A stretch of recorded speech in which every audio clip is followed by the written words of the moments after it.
మీరు ఇంద్రియాలతో ఏ వస్తువుని తాదాత్మ్యతతో జాగృతిలో చూశారో దాన్నే స్వప్నంలో కూడా చూపిస్తూ ఉంటుంది సాధ్యమైన త్వరలో.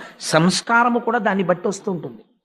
మీరు దానికి ఈశ్వరుని అలవాటు చేసేసారనుకోండి, గుళ్ళోకి వెళ్ళడం, ప్రదక్షిణం చేయడం, ఎప్పుడు ఏదో భగవంతుడి గురించి మాట్లాడుకోవడం, ముందు మొరాయిస్తుంది. "బా, వద్దు వద్దు వద్దు" అంటుంది.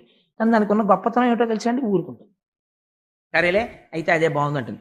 మీరు బలవంతంగా ఓ 3 నెలలు గుడికి తీసుకెళ్ళడం అలవాటు చేయండి శరీరాన్ని.